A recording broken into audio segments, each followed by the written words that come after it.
بسم اللہ الرحمن الرحیم۔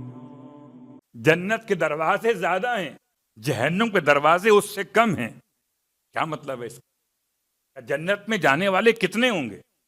اتنے ہوں گے کہ خدا ماہ مبارک رمضان میں جنت کے سارے دروازے کھول دیتا ہے۔ 8 دروازے ہیں اور 8 کے 8 کھول دیتا ہے۔ بھئی اگر اتنا بڑا مجمع آنے والا ہو تو دروازے کم کھلیں گے، رش لگ جائے گا۔ تو اس نے 8 کے 8 دروازے کھول دیے تاکہ اگر سب کے سب جنت میں آنا چاہیں تو راستے میں کوئی رش نہ لگے، لائن نہ لگے۔ 8 کے 8 کھول دیے ماہ رمضان میں۔ اور جہنم کے 7 دروازے، 7 کے 7 بند کر دیے۔ لیکن جب 7 کے 7 بند ہو گئے تو پھر ماہ رمضان میں کوئی جہنم میں جائے گا نہیں۔ اور اگر کوئی ماہ رمضان میں جہنم میں نہیں جائے گا، کیا مطلب ہے؟ کوئی گناہ نہیں کرنے والا ہوگا۔ اس کو سمجھایا معصوم نے کہ 4 دروازے جہنم کے ایسے ہیں ان کی ڈپلیکیٹ چابیاں ہیں۔ الفاظ میرے ہیں، مفہوم روایت کا ہے۔ کیا مطلب کہ ایک چابی خدا کے پاس ہے اور ایک بندے کے پاس ہے۔ آسان کرتا ہوں، کبھی کبھی ایسا ہوتا ہے نا کہ آپ نے دروازے کھڑکیاں بند کی، باہر بہت ٹھنڈی ہوا تھی، اب اگر 7 کھڑکیاں آپ نے 7 بند کر دیں، پیچھے سے آپ کا بچہ آیا، اس نے آ کے ایک کھڑکی کھول دی، آپ نے سب بند کر دی تھی، اس نے کھول دی آ کے، تو ٹھنڈی ہوا اس کو لگے گی نہیں لگے گی؟ بالکل ایسا ہی ماہ رمضان میں ہوتا ہے۔ یہ 4 دروازے ایسے ہیں جو انسان کے اپنے اختیار میں۔ پہلے دروازے کا نام ہے انسان کی نگاہوں کا دروازہ۔ اگر ماہ رمضان میں حرام مناظر پہ نگاہ کرتا ہے، اس سے دیکھنا خدا نے حرام قرار دیا ہے، تو وہ والا گیٹ کھل جاتا ہے، ماہ رمضان کے اندر بھی کھل جاتا ہے، خدا نے بند کر دیا ہے۔ لیکن اگر کوئی اپنے ہاتھ سے کھولنا چاہے، یاد رکھیے خدا نے انسان کو مجبور پیدا نہیں کیا ہے، خدا نے انسان کو اختیار دیا ہے، چاہے تو جنتی بنے چاہے تو جہنمی بنے۔ تو ماہ رمضان میں بھی تو اختیار ہوگا۔ اگر ماہ رمضان میں اختیار نہ ہوتا تو ابن ملجم ماہ رمضان میں ابن ملجم کیوں بنتا؟ کوئی اختیار ہے نا جو بن رہا ہے۔ اور اگر ابن ملجم کی مثال بہت دور لگتی ہے آپ کو، تو چلیے پھر آئیں مسلمانوں کے بازاروں میں، کتنی منافق ہو رہی ہے، کتنا جھوٹ ہے، اور آئیں وقت افطار پکوڑوں پر، کتنی لڑائی ہے۔ اگر جہنم کے دروازے بند ہیں، رشوت ماہ رمضان میں، جھوٹ ماہ رمضان میں، آنکھوں کا زنا ماہ رمضان میں، کیسے ممکن ہے؟ بات واضح ہو رہی ہے۔ تو خدا نے دروازے بند کیے اپنی رحمت کی مناسبت سے۔ اس پورے ماہ مبارک میں 7 دروازے بند ہیں، اور سرکار ختمیہ مرتبہ صلی اللہ علیہ وسلم کے خطبے میں آپ ارشاد فرماتے ہیں، اب خدا سے یہ دعا کرو، سوال کرو، تم پہ یہ بند دروازے کھلنے نہ پائیں۔ اگر کھلنے کا کوئی چانس نہیں ہوتا تو پیغمبر کیوں فرماتے کہ دعا کرو؟ کوئی چانس ہے تو بتا رہے نا۔ ایک دروازہ وہ ہے جس کا تعلق میری اور آپ کی آنکھوں سے ہے۔ تو ماہ رمضان میں اگر آنکھوں کو بچا کے نہ رکھا تو وہ والا ایک گیٹ کھل جائے گا، اس کی چابی ڈپلیکیٹ آپ کے پاس ہے۔ آپ پہنچ گئے مت؟ ایک خدا کے پاس ہے، ایک آپ کے پاس ہے۔ دوسری کیفیت ان دروازوں میں سے دروازے کی جو کھل سکتا ہے، آپ کے میرے کانوں کا دروازہ، غیبت سنیں، غنا سنیں، اور چاہت کے ساتھ سنیں تو ماہ رمضان میں بھی تو دروازہ کھولے گا جہنم کا۔ اور یہ دروازہ میں اور آپ خود کھول لیں۔ جیسے کوئی بچہ ضد کرے، ماں باپ نے دروازے بند کیے تھے، سردی ہے باہر بہت زیادہ، ٹھنڈی ہوا اندر آ سکتی ہے، اور بچہ ماں باپ کی نافرمانی کرتے ہوئے کوئی دروازہ کھول دے تو ٹھنڈی ہوا کا اثر کس کو ہوگا؟ بچے کو ہوگا۔ کانوں کا دروازہ، جب غیبت سنیں گے، جب غنا سنیں گے تو یہ گیٹ کھل جائے گا۔ اور تیسرا دروازہ، میں بہت جلدی جلدی بات کو مکمل کر رہا ہوں، یہ دروازہ انسان کی زبان سے متعلق ہے۔ جب جھوٹ بولیں گے، غیبت کریں گے، گالیاں دیں گے، تو تو وہ دروازہ جو بند ہے وہ کھل جائے گا. اب مرضی ہے آپ کی دروازہ جو خدا نے بند کر دیا تھا اسے کھلوانے پر زور لگا رہے ہیں. یعنی کیا مطلب کہ ماہ مبارک رمضان میں اگر کوئی گناہگار گناہ کرنا چاہے تو کیا فرشتے سے روک دیتے ہیں؟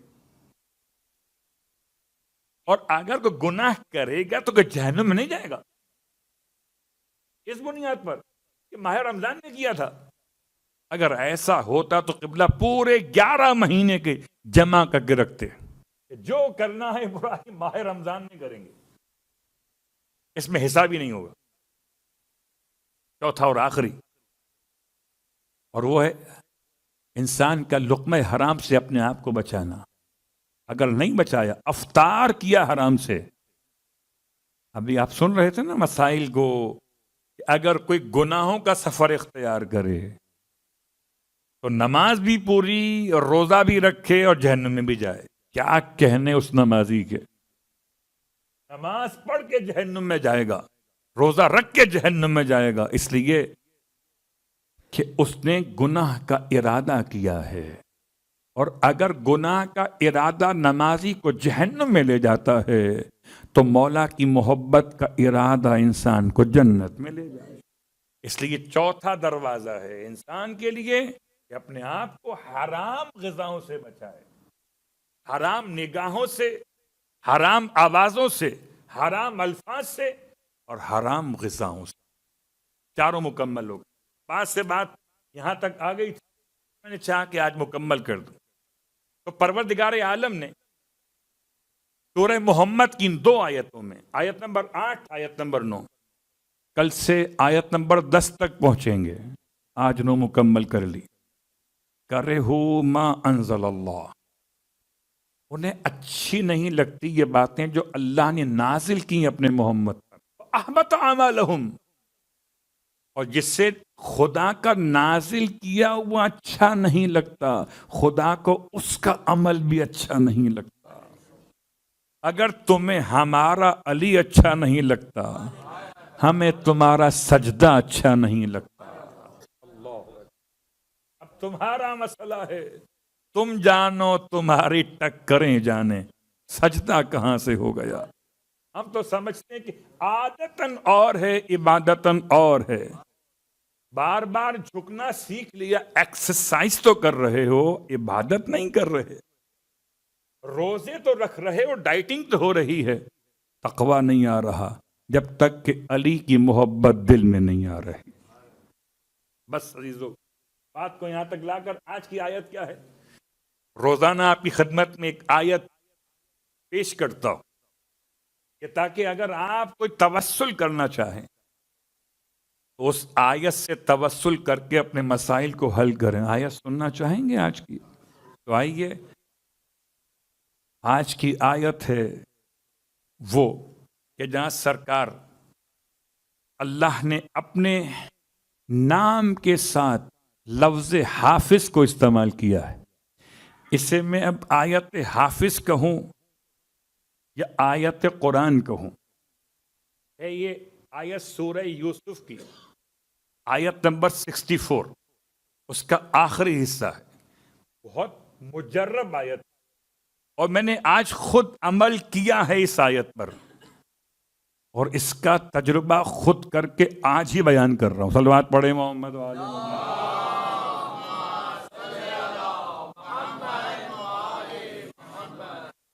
آیت بہت مختصر چھوٹا حصہ ہے. فاللہ خیر حافظا وہو ارحم الراحمین. بس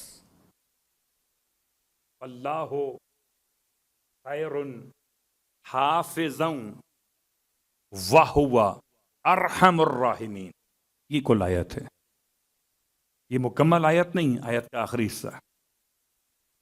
اس کے لیے علماء کہتے ہیں کہ اگر یہ آیت 3333 مرتبہ, یعنی 3 3 3 اینڈ 3, 3333 مرتبہ اگر تلاوت کی جائے ایک نشست میں سمجھتا ہوں شاید 1.5 سے 2 گھنٹے کا عمل ہوگا. تو اس کا عمل انجام دینے کا فائدہ کیا ہے؟ پہلا فائدہ ہے قرض ادا ہوتے ہیں، دوسرا فائدہ دشمن کا شر دور ہوتا ہے، تیسرا فائدہ مریض کو شفا ملتی ہے، چوتھا فائدہ وسعت رزق خدا کی طرف سے ہوتا ہے۔ اب چاروں فائدوں میں جون سا آپ کا اپنا پرابلم ہو اس کی نیت کریں اور پڑھنا شروع کریں۔ آیت حافظ ہے اور آپ بھی حافظ ہو جائیں گے، مگر فیگر وہی ہے 3333 مرتبہ، اس سے کم میں نہیں ہے۔ بہرحال اس سے کم کا بھی اثر ہے۔ میں نے صرف 2 تصویر پڑھی تھی، میرا کام ہو گیا، صرف 2 تصویر پڑھی تھی میں نے، لیکن چونکہ جو علماء نے کتاب میں لکھا ہے، کتاب الغرائب میں آغا حروی نے، اس کے لحاظ سے اس کی فکر یہی والی 3333۔ تو یہ آیت کا حصہ، ترجمہ کیا اس کا؟ بہت آسان ہے، واللہ خیر حافظہ، بس اللہ وہ ہے جو بہترین محافظ رکھنے والا ہے، حفاظت کرنے والا ہے۔ اور یہیں سے جملہ مجھے یاد آتا ہے مولا کائنات علی ابن ابی طالب علیہ الصلوۃ والسلام ارشاد فرماتے ہیں مولا، یہ وہ خاص جملہ ہے مولا کا کہ جب کوئی انسان گھر سے باہر نکل رہا ہو سفر کے لیے، تو گھر سے نکلتے وقت خدا کی بارگاہ میں دعا کے الفاظ کیا کہے؟ اس کا جملہ پڑھ رہا ہوں، اللہم انت الصاحب فی السفر والخلیف غیرہما، اے پروردگار تو ہے میرے ساتھ ساتھ سفر میں چلنے والا، اور تو ہی ہے میرے پیچھے میرے گھر میں رہنے والا، اور یہ دونوں باتیں تیرے علاوہ کسی اور میں جمع نہیں ہو سکتی، اس لیے کہ لأن المستصحب لا یکون مستخلفا، جو ساتھ چل رہا ہوگا وہ پیچھے گھر میں نہیں رہ سکتا، والمستخلفا لا یکون مستصحبا، اور جو پیچھے گھر میں رہ جائے وہ ساتھ نہیں چلتا۔ وہ خدا ہے، ساتھ بھی چلتا ہے، پیچھے گھر میں بھی ہوتا ہے۔ گھر سے نکلتے ہوئے آپ کہتے ہیں گھر والوں خدا حافظ، گھر والے آپ سے کیا کہتے ہیں؟ خدا حافظ۔ تو یہاں پہ حافظ کون؟ خدا۔ آپ کے ساتھ حافظ کون؟ پھر بھی سمجھ میں خدا نہ آیا، اللہ خیر حافظہ، اللہ بہترین حافظ ہے، حفاظت کرنے والا، وَهُوَ ارحم الراحمین، اور وہ رحم کرنے والوں میں سب سے بڑا رحم کرنے والا ہے۔ آیت مکمل ہو گئی، گفتگو یہاں تمام ہو گئی، لیکن آج آپ کی خدمت میں چند جملے سرکار ختمیہ مرتبہ صلی اللہ علیہ وآلہ وسلم ایک ایسے محافظ کے بارے میں۔ کل میری بات یہاں آ کر رکی تھی، سورہ مبارکہ آل عمران کی آیت نمبر 164 یاد ہے؟ جب میں نے آپ کو مثال دی تھی پیغمبر کے آبا و اجداد کے ایمان کی، کہ وہاں سے قرآن چلے اور یہاں تک قرآن پہنچے، بیچ میں آپ جس چیز کو قرآن پاس آن کریں گے تو دیکھ کے کریں گے کہ اس کے ہاتھ نجس ہیں کہ پاک ہیں۔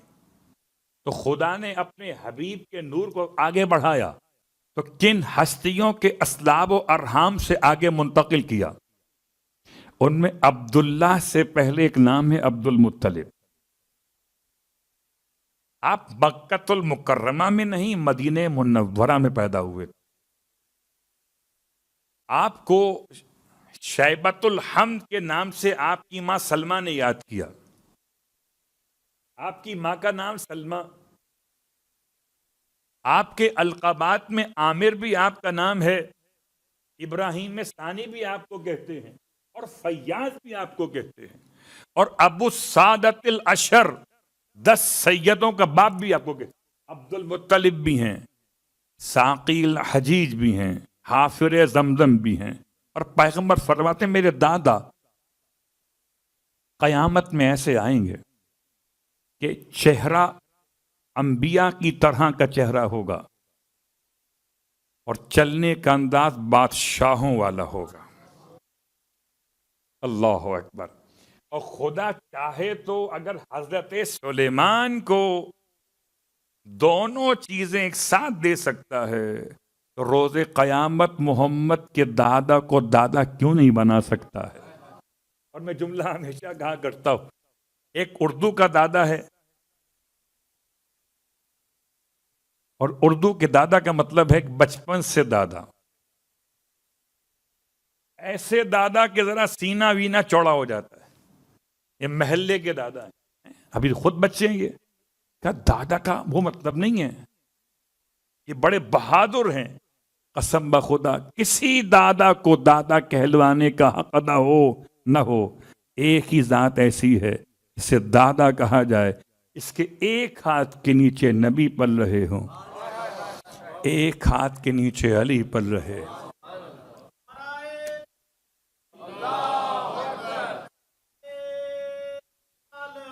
یا رسول اللہ، یا علی، اللہ صلی اللہ علیہ وسلم. حضرت عبد المطلب پیغمبر کے دادا، اور 5 سال کی عمر سے 8 سال کی عمر تک 3 سال، 5 سال کی عمر مقدس اللہ کے حبیب کی جب آپ کی والدہ کا انتقال ہو، اور آپ کے دادا 3 سال تک آپ کو اپنے پاس لٹاتے رہے، ایسے کھلاتے تھے عبد المطلب کہ جیسے کوئی ماں اپنے بچے کو لقمہ نرم کر کے کھلاتی ہے. یہاں تک جملے کہ اپنے دہن سے نرم کر کے، اپنے ہاتھوں سے نرم کر کے آپ پیغمبر کے دہن میں رکھتے تھے. اللہ اکبر. اپنے ساتھ سلاتے تھے، اپنے ساتھ لپٹا کے رکھتے تھے. اللہ کے رسول کی خدمت 3 سال تک عبد المطلب نے پیغمبر کے اس طرح سے شفقت کا حق ادا کیا ہے.